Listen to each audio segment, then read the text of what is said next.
what's your name and share your story. We'll be waiting for the haters won't. Welcome back, everyone, to For the Haters podcast. Today, we are joined by Jamie, a wife, mother, a fierce advocate for women's health, who's diagnosed with cervical cancer at 35. Her story is anything but linear. From teen pregnancy and adoption to egg donation and now cancer, Jamie has spent years connected to life, womanhood, and community in a powerful and often paradoxical way. In this episode, she opens up about the shock of her diagnosis, the shame and silence that still surrounds reproductive health, and how she's turning her pain into purpose. Jamie is a storyteller, a cycle breaker, and a reminder that even the most unexpected chapters can teach us what it means to be truly alive. Jamie, welcome to For the Haters, and I'm just so happy that you're here. I'm so happy to be here. It might sound like me and Jamie have known each other, but we don't. I just feel like we vibe pretty well together. And yeah, we just had a good, quick conversation just about the future for the haters. And now we're here. And now she gets to answer the million questions that I have for her. Yeah. Welcome. 1, 2, tell us about yourself. Who are you before this story starts? Yeah. So what's funny is my husband and I'm married. I have 3 children that I parent, and I have 1 adopted daughter. We were in this really sweet spot. So you just welcomed a baby, and are learning. There's like marriage sweet spot and parenting sweet spots don't really happen at the same time often. And we were in one of those times where like we were in a really sweet marriage spot and we're in a really sweet parenting spot. So I was just feeling like really good. I had overcome some anxiety stuff that was lingering still from COVID and feeling really good about where I was at work. My husband's job was going really well. It just seemed like everything was going really well. I say life felt really full and stable until it didn't. Yeah. There's a lot to unpack with that story, right? Like this disruption of life. Can you just quickly touch on who was Jamie growing up? Where you're from? Do you have siblings, parents? Yeah. So I am from a small town in Michigan called Davison, and I was a basketball player. I was an athlete through and through. I ran track, played basketball. I was an only child. My parents struggled with addiction and mental health, but my mom's family was just very supportive. I grew up in a very conservative Christian household with my grandparents, but that wasn't necessarily what was going on with my parents, so that was interesting. But so I ended up my junior year pregnant right off I went from within my first kiss to a year later was pregnant, and that was a challenge. So that played into, I think, a lot of what we'll get into about resilience later on, but Yeah. yeah. What do those choices look for you then? I think that there's probably a lot of choices that you make that kind of make you the person that you are today, right? Oh, yeah, for sure. So, I think being an only child, I came out of the gate pretty independent. Yeah. With my family dynamic, that kind of bred independence too. So, when I found out I was pregnant, my first thing was like, "Hey, I don't want to continue. This isn't the home I wanna raise a child in." I was working really hard to get out of it already. I think even just the art of being able to make decisions was really helpful down the line. With my cancer diagnosis, I had a longer time period. Like, I always say my reproductive health started earlier than the average bear. So, like, I knew my body better than my peers very quickly. I had to break down all of that religious shame that comes along with women's bodies really quickly in order to be any sort of healthy, like, Yeah. through teen pregnancy. So, I felt like that really equipped me, like, the adversity of teen pregnancy, the shame around women's body with teen pregnancy. I can't imagine not having built my muscles around that and then having to deal with this. You make those decisions when do you meet your husband? Like, when does he come into the picture? He comes into man, you're gonna get me in trouble. He comes into the picture in 2011, the end of 2011. You're deciding to give specific details. Like, you could Yeah, have brought through that. there's a running joke in our house that I never know, like, I'm bad with dates and timelines, Uh-huh. so yes, 2011, final answer. So early, you guys are met. What are you, 21 at that point? Yeah, maybe 22, bad at that too, but math. Yeah, no, so there was teen pregnancy, I was an egg donor, and then my husband comes along later Okay. in the story. So there was, like, a lot of Uterus Chronicles. Initially, I had planned to really just dive into this cancer diagnosis and everything that is going on in that kind of cycle, but I feel like I have so many questions just about your life that I need to ask. And I'm sure people are listening and, "Hey, why aren't you asking about this?" So let's dive into this. You get pregnant, you have the choice, which you just talked about, making being able to make that decision yourself, and you make the decision based on your own lived experiences because you don't wanna give that child what you went through. Do you feel like there was any type of pressure in that situation, or do you feel like it was always your choice to do that? Oh, yeah, no, there was definitely pressure. I was 15, so we'll start there. The father of that child was our pastor's son. Okay. So then the church is all up in that pregnancy. There's tons of pressure with that. He was a little bit older. There were hearts and feelings about that in the church. So when I started that journey, I had always wanted to be a mother.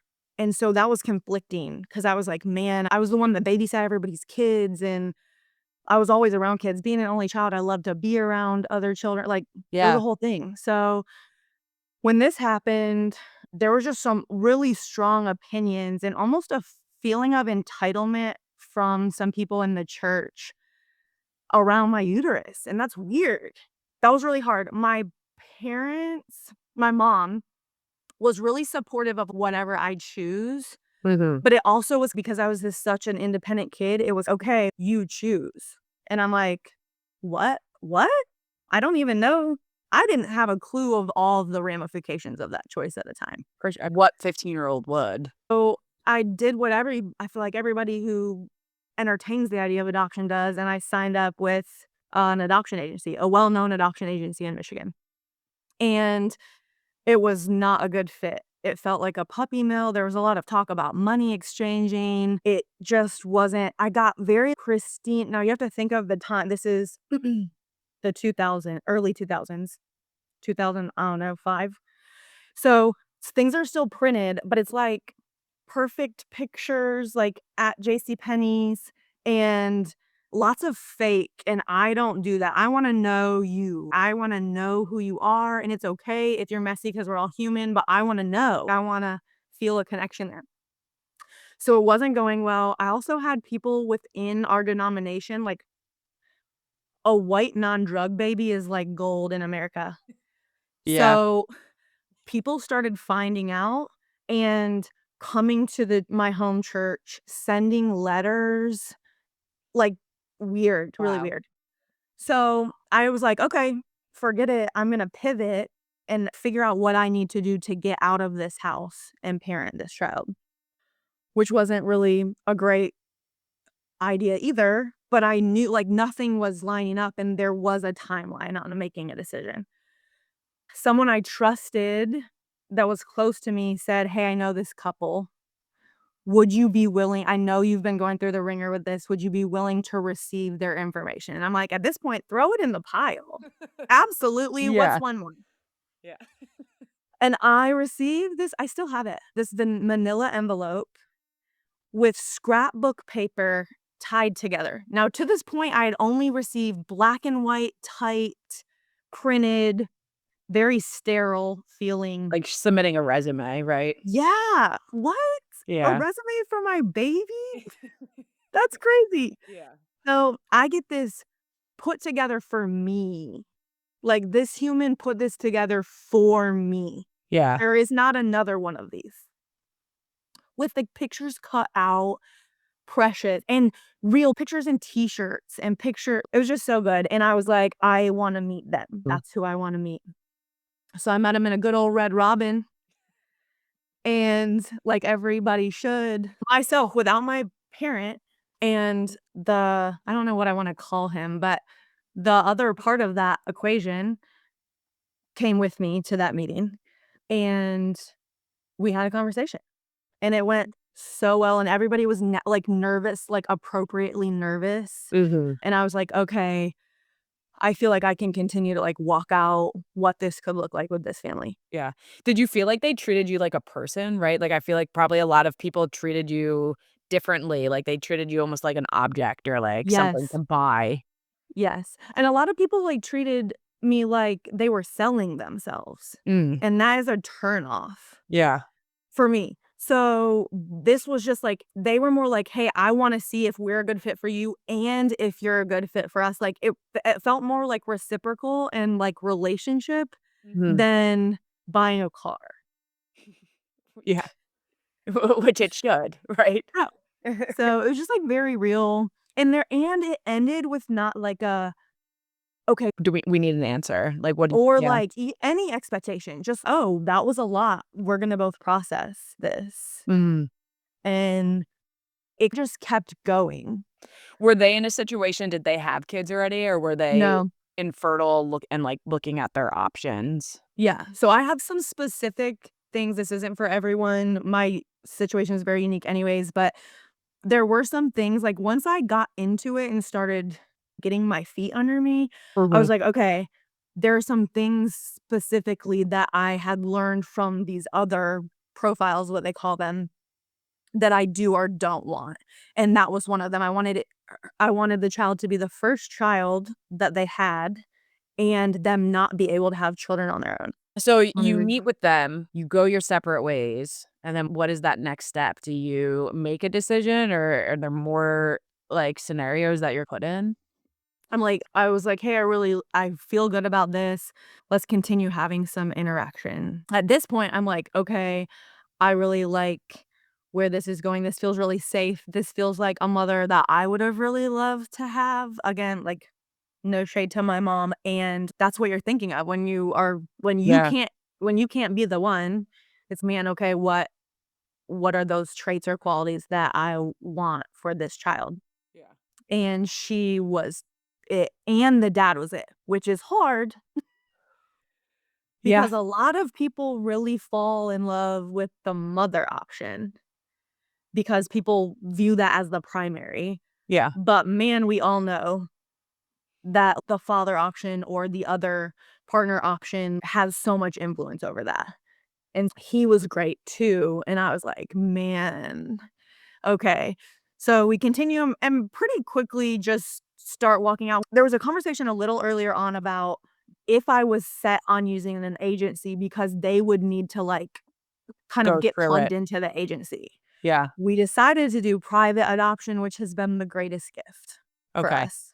So we just used a family attorney and did a private adoption. Did you And do an it was, open adoption? we did, Okay. and it's wild. Expand. So again, it's 2005. So the things that you're anticipating for both of us, this is our first time doing this.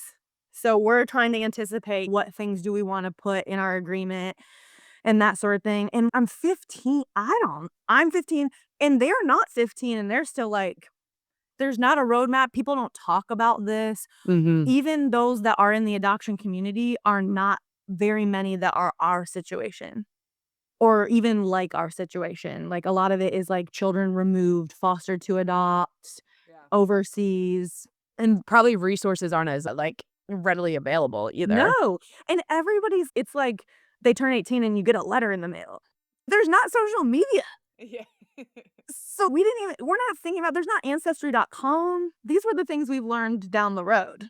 Yeah, which all throws in, like, bigger complications into the adoption world for sure. Yeah. Oh, yeah. Oh, yeah. We talk about they were really wanting open, and I was open to open or semi-open. The choices at that time were closed, semi-open, or open. I didn't want closed. I didn't really know what it would look like between semi-open and open. So they wanted open. They were very committed to transparency, which is just a core value of mine in general. Like I I can handle, and I say to our kids now all the time, I can handle anything as long as it's the truth. Yeah. And I stand by that. Like, I'm in it for the hard and the messy. Like, I just have to be able to trust the information I have. So that's where they landed to. Okay, no, we want this to be like from the jump. We want to raise this child knowing that they're adopted and knowing, to create almost, we call it this like pseudo family, very similar to what you guys are Yeah, doing with absolutely. Bex and your donor. And yeah, but we're like, we don't know how to do that, but let's give it our best shot. I feel So like that's that's what we ahead of did. the time then too, right? That's not something that Oh, people with that mindset go into. yeah. So what a beautiful couple to encourage you in that way, because obviously, like, Yeah. this is not this is a unique experience, I feel Yeah. like. We hit the jackpot truly with the couple that is her parents. And there was no secret sauce. Like, we were building it as we were flying it. Yeah. And it took just a lot of like commitment to the humanity of the other people.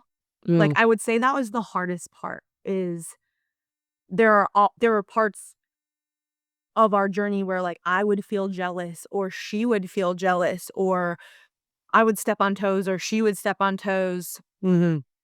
And the commitment to caring well for the other person and like relating to their humanity in this, and this is our first time, both of us doing each of our respective roles, and the grace that comes from that is really like what made that work. Yeah, and that's so beautiful, and as a 15-year-old and then even as a teenager kinda navigating through that too, it takes a strong person to be able to work through that with a child, like that, like, you're a child through this. Do you feel like you've navigated all the bumps, or do you think there's m more to come? So she turns 21 this year.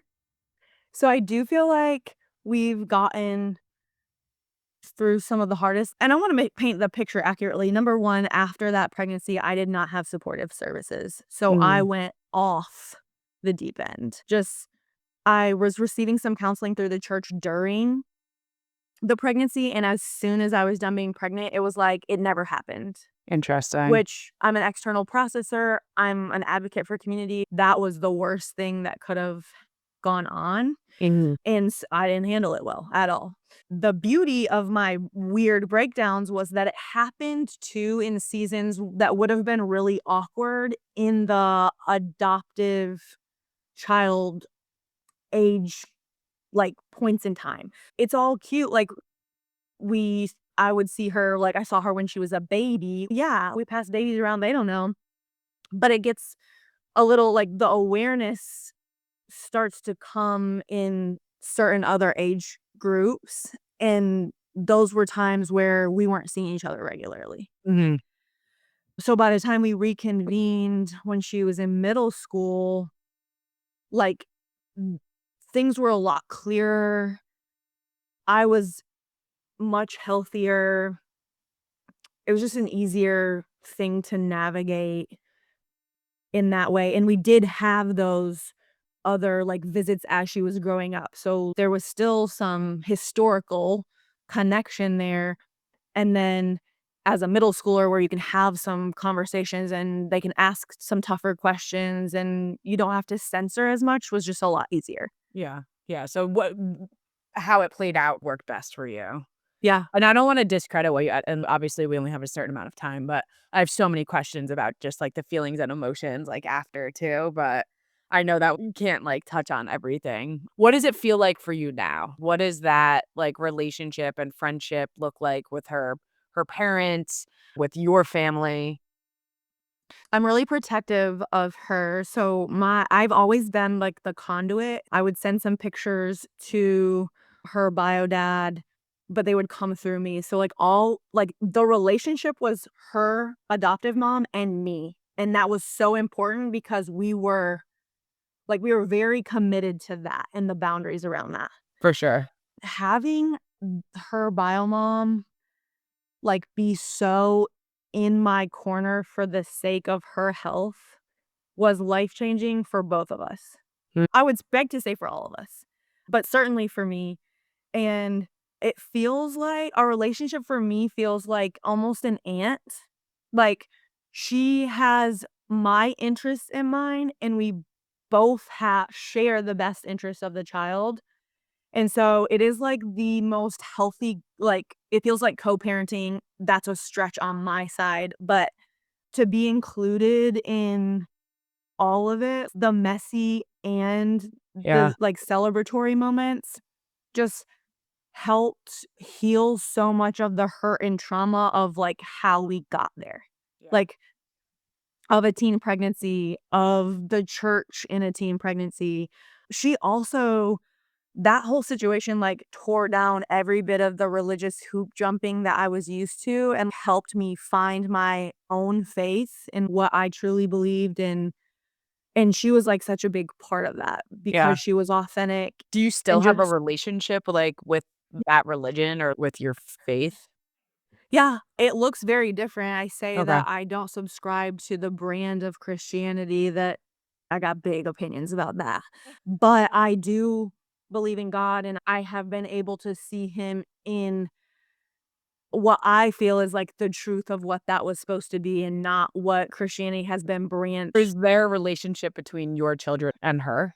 Yeah, and it's really sweet, and it is so it started out we saw each other at this family camp that I was raised at and they grew up going to, and it was, like, good neutral ground. It wasn't my hometown, it wasn't their hometown, it was, like, perfect. It's 10 days a year, whatever. So we started with that, like, overlap, and then it progressed to, like, when we were at camp, she could stay with me Hmm. and not at Them. their spot.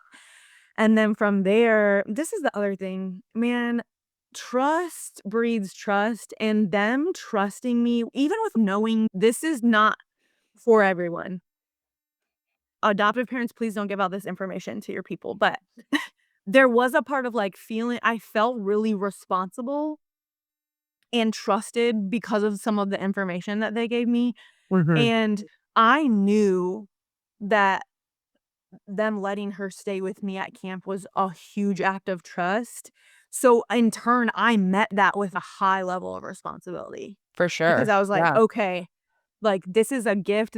I'm not entitled to this. So then I started visiting up there in their home state, not at camp. And she was able to come with me like to my hometown. They allowed us to facilitate a visit with the bio dad, which that was freaking crazy. I hadn't seen him in for over 10 years. The way that the stars aligned and coordinated, that she really wanted it. I was about to throw up. A lot of emotions. But and I like the trust in that was like, man, I gotta make sure I'm on my game, make sure like the safety components and all the things. And then after that, they started letting her I live in South Carolina now, and they started letting her fly here through high school and come stay a week with our family, which was really precious because when I would go up there, I'd usually have some semblance of my children. Like, I would come with 2 or 1 and or none, but never all together because 'cause we're a family of 5, and that's just the reality of that. There is also a part of I was very protective of my time with her and the dynamic of that. So, once we got to the point 1, we had built great relationship up until that point, so I felt like mine and her relationship was really good because prior to that, most of my relationship had been with the adoptive mom, which makes sense. Once she got older, oh, now we're establishing a actual relationship with each other. And so having her here that first time with all of my kids, like, in the nest, like, and the dynamics of that, and they all call each other, like, sisters, Sibling. brother, Yeah. sister, and, like, seeing our kids be really excited, like, she would come to things, like, events, and, "This is my sister," was just, like, such a gift. I don't know how else to describe it. It's not I don't feel like it's entitled, like, it truly is such a gift to have I all mean, of the you pieces of guys your fought heart. for it and you all worked for it, right? I think that this is a Yeah. beautiful insight into what the possibilities are for people because you don't hear successful adoption stories quite Yeah. often. at least like this, where majority of parties are still included. There's just healthy boundaries, healthy support, healthy communication. Yeah, like it's really cool for me to just even hear about this because there's so much relative to my situation as Mhm. well of just like the complexities behind it and how it makes me feel less worried about when Bex and his donor siblings like start forming relationships, that it is possible for them to build like healthy relationships, not It being is. living in the same roof. I don't want to we have a lot to get through, but I'm happy that I pivoted and asked all those questions because I do think that it's just such, like, a beautiful story, and there's just so much lessons to be learned in there. Wild that next part of your story is that you became an egg donor for 2 reasons, right? You already have insight to the experience of what it is of someone, like, raising something that's biologically yours, but typically don't they I don't know, talk about it. What made you decide to do that, and how did you get there? Yeah, so part of my, like, brokenness of my pregnancy was I hauled off and moved out to Colorado because I thought I knew everything and was just escaping like, all the things, and I was living somewhere where there were a lot of military spouses, Mm. and that community is so beautiful too. But so they were talking about and I was in the Denver area. They're way ahead of this side of the United States when it comes to healthcare and all the things. All the things, yeah. So a lot of those military spouses did egg donation. And that was wild. I was like, I don't know anything about I hadn't even thought of that. And so there was this I was like, "Okay, that's interesting." So they're telling me a little bit about the process. Meanwhile, I'm in a super unhealthy relationship and need to get away. I end up moving from Colorado to South Carolina.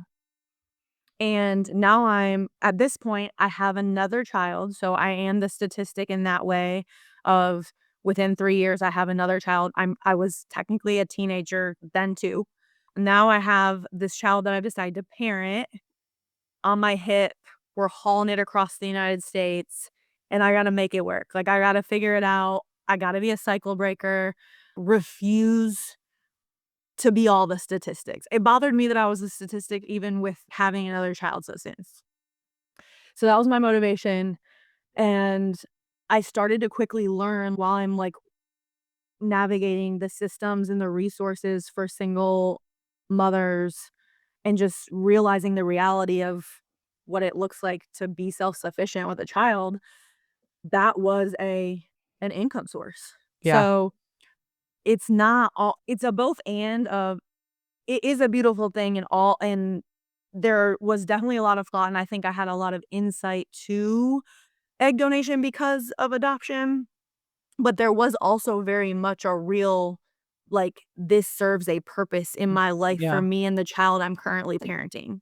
A financial Um, gain from it, yeah. yeah, and I will say that that was a huge in the communities of single mothers that I've been in, having a resource, it doesn't have to be that one, but having a resource for income like that is a differentiator between being able to come off of assistance programs. Yeah. But, And is it fair to say that you credit doing that to being able oh, to yeah. drive, like, just to a safe and successful life for you Yeah. and your family? Yeah. Oh, for sure. I think that there there is people like to act like there's a pull up you pull your bootstraps up Yeah. out of single motherhood, and it takes a little bit more than that. Lee and I talk So, about it all the time. We have so much respect for single parents that and you don't know until you're a parent that, like, how much respect that there is to be given. yeah. And so that created it was the difference. It was just enough. This isn't get rich quick money. It's just enough to be able to have your child in a childcare that you can trust Mm. and depend on. it's that kind, it's a change in choice in what you're eating every day. Like, it's just enough to get ahead of the curve to be healthy, like, out of survival and into health. Yeah. I just think that the programs and the resources available just to everyone are survival Yeah, it level. doesn't stop there though, because it's your choices afterwards from that allow you to keep pursuing this life that you wanted to create, right? Like someone can get that money, spend it, and then still stay in that same cycle. But that was your choice and your doing of receiving that money, using it as that cycle breaker, using it in the proper ways, and then making sure that the steps after were the appropriate ones. Yeah. Yeah, it's Clear. crazy. Did you choose the family that you donated to? Did you just donate to an agency? Yeah, so I did work through 2 different agencies. I was picky about that. So, I did there were 2 different scenarios that I participated in. So, I did multiple rounds, we'll start there. Mm. But I have some of the families I had, and I don't know how this works with Bex, but I could give them pictures of me when I was a child as my profile, so as the person Yeah. donating or adult. So I made the choice that, like, they could see my baby pictures and my right now Adult. pictures. Yep. Some agencies are I one agency didn't allow that, so I worked Mhm. with 2 agencies, one didn't allow that, the other one did. I had a successful birth, or I had one of my eggs successfully go to term, and then they wanted a full blood sibling, which was, like, the sweetest. I don't know, it just feels really cool, Yeah. and that would be important to me too, and I hadn't thought about that, So then you and donated so again to the same family? yeah, yeah. So we did another round, and that one worked out too, which was just really sweet, Do you and have communication with them at all? so this is coming, I'm calling it. There's still a lot of red tape around this, specifically on the egg donor side. Okay. So, one, again, they didn't have the foresight of ancestry. My tree's about to be lit up. Literally. Y'all see a tree out there with a bunch of leaves, it's mine. I'm sorry. But so that wasn't an option. That was never an option with even the most flexible agencies that I worked with. Yeah. Again, I'm in the Bible Belt. This is a little taboo for where I'm at. But I've looked since for Facebook groups for these specific because the agencies are so few and far between, specifically around here, I can feel it's going to come where there are, like, we're connecting ourselves, like, outside of the agency. "Hey, I donated at X place in this year," whatever. My mind is, like, going a million different directions of, what if they're listening to this? What if, I know. like, you potentially and, like, how old would those children be? Okay, so I that was in between 2009 and 2011. So it'd be in between my 2 kids, so they would obviously, like, they could be frozen still. But Yeah.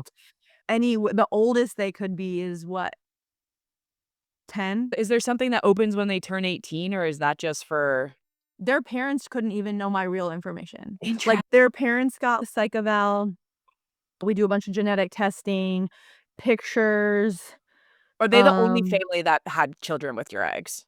no. Okay. Jamie, your tree has so many branches. Have you done Ancestry or Yeah. okay. I have no new branches yet, but if you think about it, like, these kids are 10, middle 11. school Yeah, to late high school and then below, so that's not n people don't they're yeah. not doing that yet. I'm telling you, Fascinating. I I'm gonna wonder hit, if like, there anything 50. out there like you just talked about, right? At that time, that was the choice. There was no other choices for you to make about having an open opportunity for you. I wonder if there's any programs or something where it's like an ancestry that people can opt in to do for their children. Can you I don't know. I Like where don't you're know, that's trying to find interesting. not in a relative way, but like in a finding like Yeah. the donor way. I don't know. That's crazy.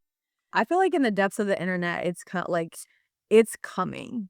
because those kids just aren't getting old enough. Like, they're just now getting old enough to ask the questions. Yeah. And what's funny is the agency that allowed me to do an adult picture, I had an alias. And then the agency that had me do only children's pictures, I did not have an alias.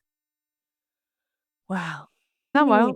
So many things to unwrap. You're gonna have to keep me updated if anything changes, because I'm now hooked on to the Jamie story and, like, how this unfolds. Yeah. Crazy. Alright, let's get into it. So you donate your eggs, you have a child, then you meet your husband, and then you have 2 more children? Yes. So you meet him, get married, have 2 more children. Your first child, is their bio dad in their life? No. Okay. So I am, like, on the camp of no baby daddies. Okay. I am definitely of the camp of I would rather have none than inconsistent, Fair. and I would be a terrible baby mom.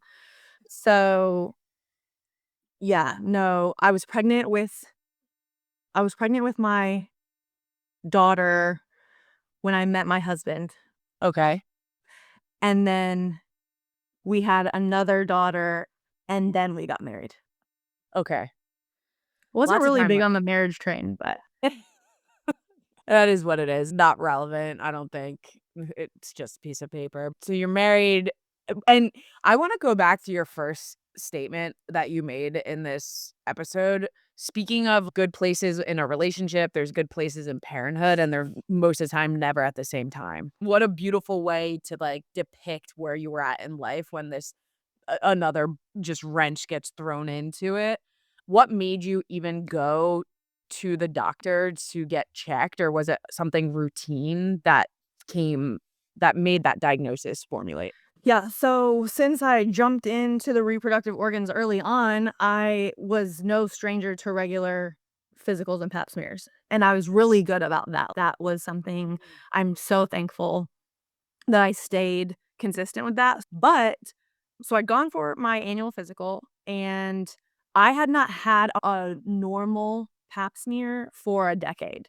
Mm, But that wasn't abnormal. An abnormal pap smear was normal for me because the cells on your cervix change when you have a pregnancy, you do egg donation. So, like, I hadn't given my cervix a break long enough for things to not have abnormal cells. And the reality of that is also having multiple partners increases abnormality in cells. So, multiple partners plus multiple traffic on the cervix, like, equals abnormal pap smears.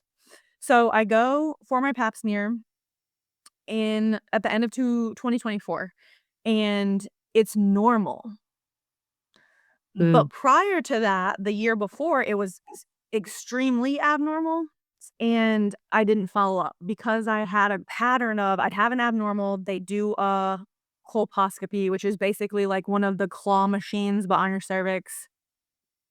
And then if that came back good or like normal or abnormal, then it would go to this cone biopsy. And I had done some variation of that over and over again for a decade, and it always came back normal. Once we would get to whatever level we'd get to, they'd be like, oh, it was just the cells on your cervix from egg donation, blah, blah, blah, blah, blah.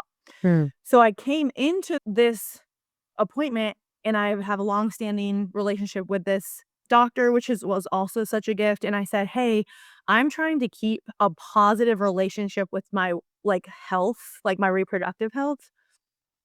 Me coming in every year and then it leading to all these things, like these invasive procedures, and then ending up okay isn't going well for me. I Yeah. want to make that relationship better. What are my options?" And so she said, I hear you. Let's get this regular test done and we'll go from there. So it comes back normal. I'm ecstatic. I get my results on my chart. I'm like, yes, like my cervix is normal. And I go in to see her for the follow up, and she says, hey, I know these were normal, but because they were so atypical last time, here's the deal. Let's do a full workup. And if we get through that, we'll put you back on a normal schedule where I'm having pap smears less frequently, all the things. I was like, deal. Got it. Felt heard. So I go in and I go through that process. We do a colposcopy and it comes back abnormal. And she was talking about doing another cone biopsy, and I'm like, when they do that, they take a chunk of your cervix out each time. At this point, my husband had a vasectomy, greatest gift ever, and so we were done. I didn't want any more kids, like, we were Yeah. done. So there was nothing about that. So I said, "I barely have any cervix left. I just need you to tell me if you need to gut me, but let's not keep doing this." And she was like, "That's not necessary. Let's just do the cone. You do have the choice at this point, but whatever. Figure it out and let me know." So I talked to my husband. I am like very big on nothing is in your body by accident. So I like to try to keep all of it as much as possible for as long as possible. Okay. So I've had very little surgery, like no real surgery. I had my wisdom teeth out, like not a surgery girly. I had just made huge strides in some anxiety from COVID. So I'm trying not to backslide. And I choose to do the cone biopsy. Meanwhile, our house is on the market and it's not selling. We live in a crazy housing market area. That was like weird to me.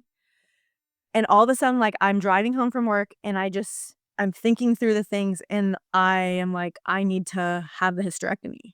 I had really strong feelings against that because so much of my identity was in my uterus, which sounds crazy, but it really is. Like so much of my community, so many of the people I've gotten to meet and connect with are literally because of my uterus. And so like the thought, I just hadn't even realized how much of my identity was in that until I was thinking about it being taken out. And again, I planned not to use it ever again.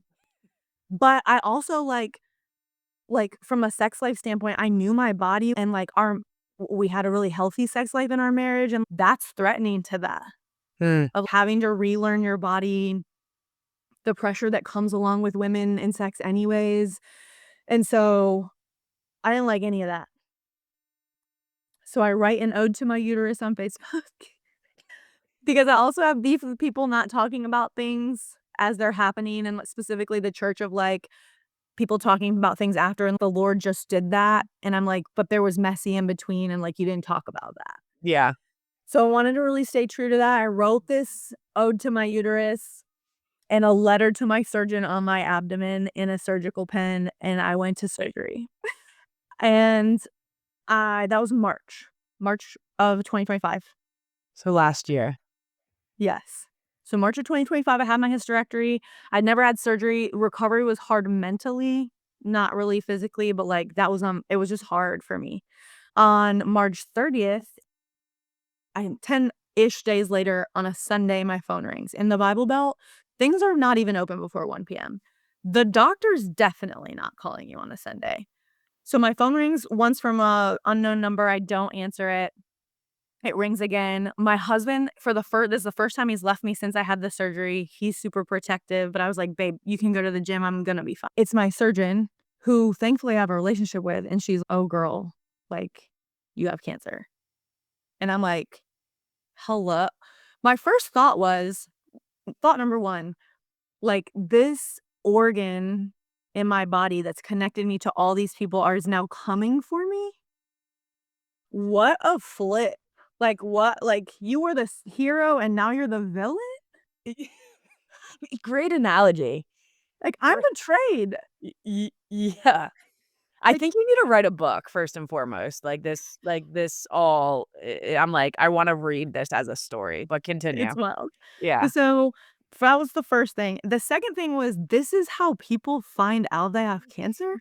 Can I ask a question? And be gentle with me because it might sound like a dumb question and I am not a health that's Leah. If she was here, she'd probably make fun of me. So when she tells you that you have cancer, does she like is your cancer out of your body because like they were able to test it, or do you inside your body still have cancer? I'm so glad you asked this because this is part of the mind fuck. So, so it's out. So this is what she says. The good news is we took out your cervix and your uterus. I So had kept not a my dumb ovaries. question.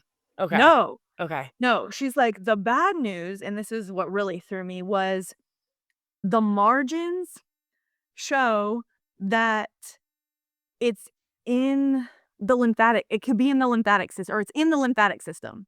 Okay. Meaning that it could, so the way that we told our children is that the boat was on the dock at my cervix, but the cancer got in the boat and into the rivers, but we don't know if it made it to the next stop.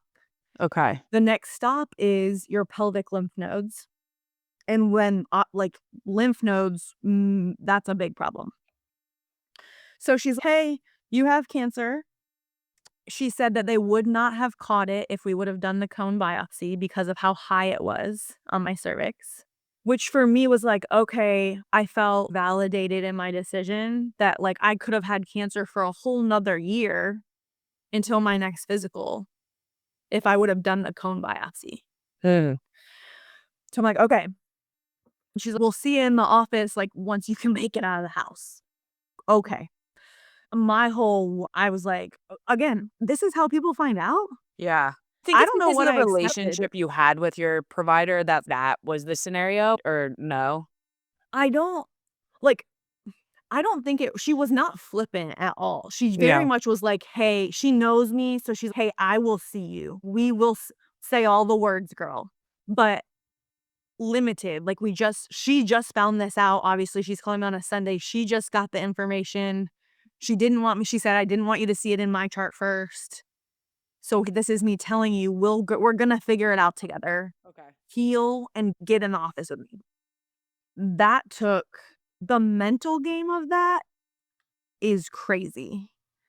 I had to just keep telling myself you have less cancer today than you did last week. And I was living my life. Like I was, again, sweet spot in marriage, like none of that changed. So I just had to keep telling myself, like, whatever you're feeling or battling with is all mental because you had no sign physically of cancer before this. Right. Like you were feeling really good about life. So anything that's challenging that is a lie in your brain chemistry and not physical. So do you go in? Is that what's like you go in and get testing and to find out if it, because you at that point you didn't know, like it was a potential if it was with you or not. So what happens is you have to go back in for another surgery because if they would have known before they did that, they wouldn't have let me, they would have done a wider range of cutting and they wouldn't have let me keep my ovary. Like it wouldn't have been my experience. So I go in, but I don't know that yet. So I go in, meet with the doctor. She's explaining everything to me and she says, I'm going to refer you to an oncologist. I was devastated. I wanted her. I was like, can we go to Mexico and I'll pay for your flight? Can we do this in somebody's basement? I just wanted her because I felt such a connect. Like she had just been my ride or die cervix friend for so long. Like I Yeah. felt Like you trusted really, her. That makes sense. 'Cause yeah, medicine in general is like when you have to make these decisions, it's hard to find a doctor that you trust. It's hard to find a place that you feel comfortable making yeah, life decisions. That makes sense. It's another just wrench just thrown into the scenario of everything. yeah. So new information, new doctor, new hospital. The best oncologist wasn't in that hospital network. So just like a lot of new and unknown. So the short version of that is I tried an oncologist. It was not a good fit. Thankfully, It seems like you make again, a lot of life decisions based on like your gut feeling and like the vibe of people, which I like respect. Like I value yes. that. That's really cool. But I feel like I had an almost unfair advantage. Like I wouldn't be comfortable or confident enough to advocate or to even trust my body if it weren't for teen pregnancy. Yeah. So like I had gotten used to having to speak up for my body. So there isn't that pressure of, is the oncologist gonna be mad if I don't use him? That's what a valid thing to say, because a lot of people make that decision because they don't wanna disappoint the person they're talking to. Yeah. And Yeah. especially women. Yeah. Like, I'm not gonna tell this man. Yes, I am. And I just think, valuing my experience at this point of this is my experience, it's my choice. I could have chosen to not do the second surgery. It's my Yeah. body. Were there ever Um, moments in that time where you felt dismissed or unseen by the healthcare system? the only thing really at that first oncologist was it felt like they're seeing cancer every day, and I said this to them because it did not go well. But, like, this is my first time walking through and seeing all these bald people, and I like, "What the hell Yeah. are we doing? This is my first time. I need you to, like, acknowledge that," because it felt like they were very used to the environment, Yeah. and I was very not used to the environment, and I needed someone to explain it to me like I was a 5-year-old. Yeah. Valid. So, that didn't work out, but again, recognizing the fit, other people had great experiences with that doctor, but recognizing, like, what was the best for me quickly was really helpful. I pivoted for a second opinion, and it was a great fit right from the first appointment. I left the other place, like again, I went alone thinking I don't know what I thought, but that had been my experience, like, having a baby alone like, a lot of my life had been independent. I called my husband sobbing from the parking lot of that place and was like, "What What am just I like?" happened? Yeah. Yeah, like, "What is happening?" And there was this like, "Man, I feel like I'm have a lot of experience in crisis, and I'm people's trench friend, Mm. like, when shit hits the fan, I'm your girl." 'Cause you And handle it I well, right? Like, like, other people's trauma doesn't feel overwhelming to you. yeah. And Yeah. so this happening directly to me Mm. threw me for, like, a loop mentally. Yeah. Fair. Yeah. Yeah. So you find an oncologist that you like, you get another surgery. What does that recovery look like? Are you then, like, free of testing and having to do any type of chemo or treatment? So so chemo was, like, my biggest fear because they said, "Hey, if this" there's all kinds of testing, PET scans and CAT scan, every kind of Everything. scan before the surgery, and it's all just a question mark. They're like, "Once we don't know until we're in there." So, I end up having the surgery. I had a ton of anxiety around that. It went so, so well, and then they came back and said it was not in my my lymph nodes. Amazing. Right, So the which was cancer good because I had yeah, the already kind cancer of was taken started out the first time, but the second time was precautionary, what they had to do. yeah, The best case scenario for you. because they said it goes up 2 stages if it's confirmed, which seems like crazy to me. So I go from stage 1 to stage 3 and chemo Oh, wow. based on this one test, Mm. and I have just I don't know. Again, I was getting ahead of the tracks, which isn't good for my anxiety of if it's chemo, I'm not doing it. Like, just drawing really hard lines in the sand that is really from a place of ignorance because I don't feel like I can really make that decision until I'm in it. And was just what I don't hear a lot of people talk about is my husband and my children were hearing and navigating this alongside me, and our perspectives are so different. So if my husband had cancer, that's a whole different ballgame, like Yeah. being the caretaker, the significant other of the person. And cancer's a big word, right? Like, it's a big word for everyone, for especially for children. There's no associating cancer with anything other than the negative nature, Yeah. rightfully right? Absolutely. There were mixed feelings from a lot of people that cared a lot about us and our family on, like, sharing when we shared it with our children and all of those things. Again, we did what was best for us, and I stand by that. I think that there is a lot of value. I feel like as parents, sometimes we think that our kids have to, like, experience life as Disney World, and that doesn't prepare them well. And so this was a really unique experience and opportunity to walk out true grief. Like, my husband and I hadn't even really walked out true grief, but all of our parents are still alive. Like, we Yeah. haven't had a big grief situation, and this was our first test of that, and I think it for me, it was important that my kids be able to see all the parts of that. Again, age appropriate. We This waited to sets have a the little bit stage, right? This sets the stage for kind of yeah. how the future is of conversations. Yeah, and the importance of community, and the community that showed up for us during that time, and then, like, in turn, like, how we can be that community for others when they're going through those things, and the lesson of you never know what someone's going through. I do have a beef with the word cancer because it's such a spectrum. Yeah. Like, sometimes because mine was stage 1, I feel like I don't deserve to be able to say that I have cancer, which is so weird. That's just such In a weird cancer, place. and this might be ignorant as well, so apologies, but is cancer one of those things that like you always have it, or you say you had it, like even if like you're in recovery from it? Once you're in full, like, remission, like, you are done, which mine is I have to go 6 years without. Mm, So I get tested now every 6 months, and I have to have 6 years of clear yeah. to, like, not have to be cancer free, I guess, technically. So right now it's in remission. But I had to struggle too if my community for me was, like, uterus, motherhood, womanhood, like, that. I think community is important, but I didn't want my identity and my community to morph to cancer community. Cancer community is very helpful for a lot of people, specifically if you didn't have community before.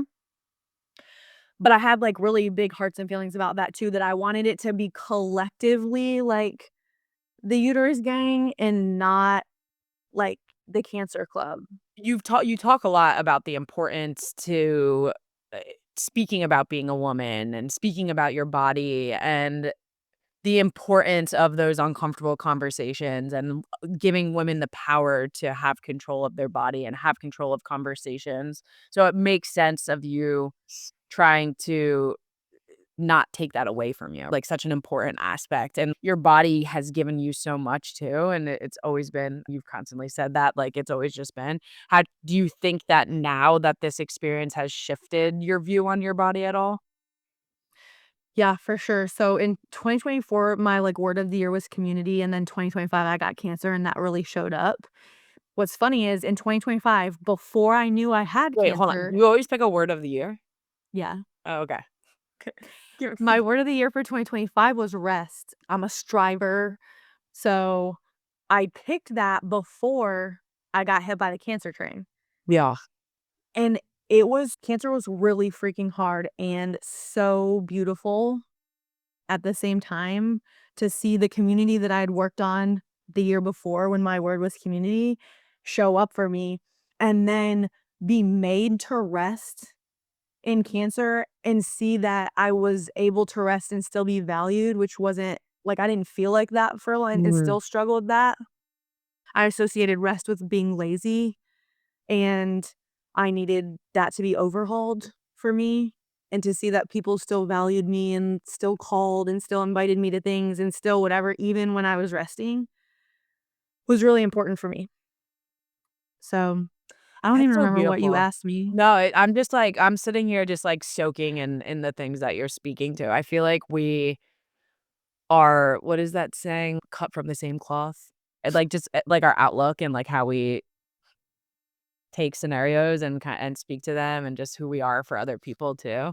It's not often I meet like someone I'm like, "Oh, is this me? Are we," even though you're married to a man, but yeah. And that you've given birth through your own body. But I digress. Oh, okay. Yeah.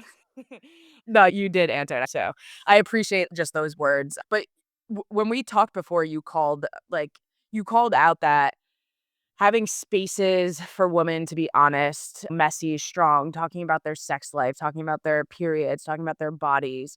What does that look like in your world of creating those communities for other people?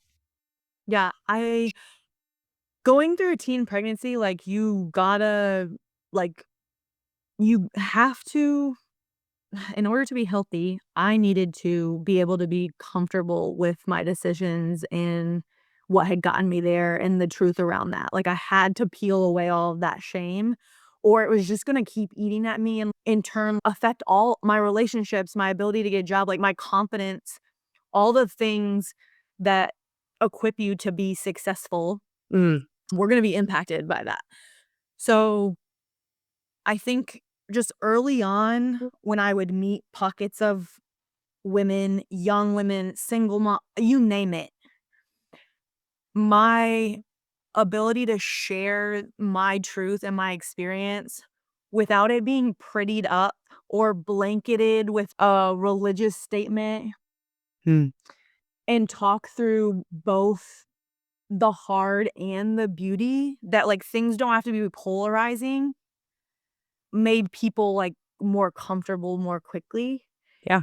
to share, and there was not judgment. Like, I got a bunch of baby daddies and my cervix is got cancer. I'm not judging anyone, but that safety of being vulnerable, like, and that breeding more vulnerability created just, like, some really great conversation. I also do think that a lot of people that leave the church sometimes it's hard, specifically here living in the Bible Belt, it's been really hard of people either leave the church and they're just anti-faith, religion, whatever, or they're the hyper conservative side of that, Mhm. and I am a unique blend of I, like, rebuilt my faith and I'm somewhere in the middle there, so being able to still have the experiences of the pieces that people are struggling with that come with the conservative church Mhm. and being able to just call out the thing Yeah. is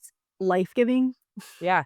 You've described your storytelling as this radical act of healing too, and I think that just in speaking with you and those listening, you can tell just by how you articulate yourself, like, your words matter. Your words are powerful. Your words are doing things, for other people and for yourself. I always say that things feel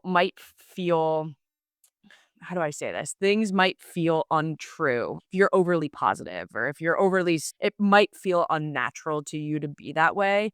And then all of a sudden, it feels natural. Like, I am this person. And that I feel like you have molded yourself into this by constantly telling yourself and the act of storytelling and the act of community and the act of helping and the act of finding yourself that you've been able to form this person that you are, like, through your words. And so I think it's really beautiful to just see your journey through it. But in your words, like, what does storytelling mean to you? I've always said I just feel really called to creating uncommon community. Mm. So finding one thing Yeah. that links people from different walks of life is like my favorite feeling when we get in a room and it looks like these people have nothing in common and then finding the thing. So using storytelling, one, it's my story. We're not talking polarizing things. It's just my experience. So Mhm. that feels really easy to me to talk about my experience and how I felt. I'm not putting I'm not throwing that all over other people, which then allows for more of a conversation of how they feel or what their experience was, which feels just more collaborative in nature, like Yeah. more relational Yeah. than talking in these like, you should, we should, everybody should, telling people how they should feel. Like, I just speak about how I felt. I have become more comfortable, like, changing my mind and being able to speak to that. So, I battled with the what's the word? I identified as a teen mom until I was 30, and that was, like, very hindering to my growth. Just, like, feeling the pressure of proving at this point, nobody even knew I was a teen mom. Like, I didn't even wasn't even a teen mom here. And nobody even knew that. But I was, like, judging myself or putting pressure that I was still a teen mom. I'm 30 years old with a house and kids and, like, a husband, but it was, like, a mental battle for me. So becoming like, part of me, like, overcoming some of that were some personal things, like, I did everything in life backwards, but I finally got a degree. I'm actually in finance, but I didn't have a degree in finance. So, like, finally got a degree to complete that out to prove to myself that I could. A lot of those teen mom statistics haunted me. You can't, you won't. Somehow my kids were at a disadvantage, which was also not true. And so part of that was just being more comfortable changing my mind about how I felt about myself, about my parenting between our oldest son and our youngest daughter. I'm a different parent. And there was this weird pressure of who am I? Like, I can't switch up now. Yeah, I can. So it's like But, giving like yourself grace to become different people. Like someone you were doesn't yeah. need to be who you are. Yeah, and it doesn't negate the value that that Jamie served me in that season. Mhm. So she's not bad. Yeah. Like, how I parented my son at first isn't bad. Yeah. It was just different, and it was, like, I say, like, the best with what I had then. Mhm. And now I have new information, I have new resources, I have a husband, so I have support and emotional support.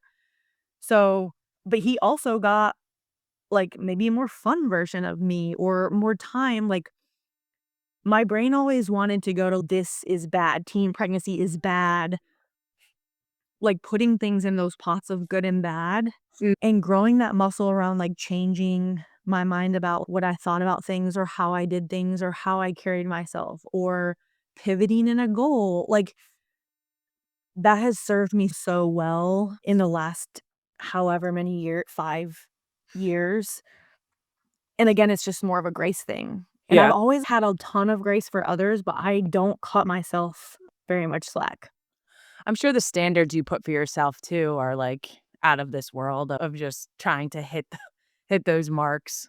Yeah. If you could give a word of advice to anyone listening, I know there's so many different aspects to your story, but think about life advice, right? Because you've gone through so many things that people might go through or they've been through. People that haven't might be listening who haven't forgiven themselves or haven't got moved forward. What kind of advice would you give to someone? Well, a big one for me is try to fall in love with yourself. I think of the love I have for my children and for my husband, and I don't think about them or talk to them the way I do myself when they make a human mistake. I think continuing to work on loving myself in like having human standards for myself has been really helpful. I think the other thing that has been really helpful to me is that like your brain is tricky and you name it, making small choices to put your brain in a place for success. So for me, that was like getting outside on the back porch. I didn't want to leave my room. I was comfy. I had convinced myself that's where I should be and could be. And it wasn't serving me well. It wasn't serving me well as a human or a wife or a parent during my recovery from the surgeries from cancer. But I think of even in recovering from pregnancy or like, I don't believe that healing can happen in isolation. And so, whether that's isolated from other people or like isolated indoors away from the sunshine or the things that make you feel most like you. And I think people try to make, I was one of these people. I used to try to make these grandiose things. I need to be able to get up and go for a run. When really, I just needed to get up and walk to the back porch first.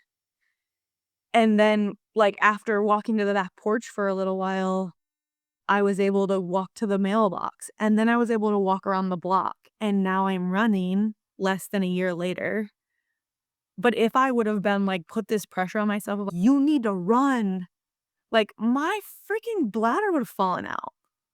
Like, my body wasn't ready to run, and that's okay. So I think, like, being able to identify whatever those small steps to be the healthiest version of you and not comparing other people's healing or experiences or any of those things to your own and letting those things stack up slowly is just a really sweet gift you can give yourself in the form of grace, but not giving into like your brain chemistry is a joke. Your Don't believe brain is it. your, like, mind is so strong. Like, it can convince Yeah. you of literally anything. But I love how you put it, like, taking steps to get to where you wanna go, right? Like, you don't it's not an all or nothing kind of thing. I literally was just talking about this with my sister today. That it, like and that'll be good for you at in so many different aspects of life, right? Everything doesn't have to be all or nothing. Yeah. Taking a baby step first is enough. I didn't wanna cut this conversation short, so this episode's gonna be a little bit longer. I did have a little bit of an interruption, and I have Bex here with me now. If someone wanted to reach out to you, how would they best be able to find you? I open up my platform for people I don't know at J_shoe11 on Instagram. My final question to you is, if you could tell your younger self anything, what would that be? Oh, I feel like I'm still learning this, but I'm not responsible for everyone else's experiences. I carry that really heavy still to this day. I'm working on it with my professional coach of if people would have felt that way in the way that they interacted with me during my life, it would have robbed me of the opportunity to learn and grow. And I find myself wanting to make sure everybody has the best, most comfy, like life-changing, memorable experiences. And sometimes that robs them of what the experience was meant to be for them. And so I would and it just creates so much pressure for me. Like, I'm not in control of any of that. That's a joke. And I've been like that my whole life, like being an only child and the dynamic of my family. I felt responsible for a lot of things that were above my pay grade. Jamie, first, thank you so much for being here. This was an amazing conversation, but your story is proof that the body holds multitudes, stories of life, loss, resilience, and rebirth. Your journey through motherhood, donation, and now cancer shows us the strength of a woman who refuses to stay quiet. In sharing your truth, you're helping rewrite the narrative around shame and silence in women's health. Thank you for your honesty, your strength, and your heart. Thanks so much for having me. And thank you, everyone, for listening. And we will see you next time on For the Haters. Thanks. Say bye.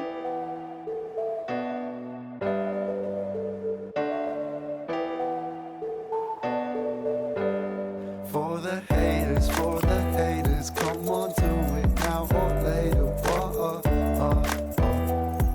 Yeah. It don't matter what your name is, share your story. We'll be waiting.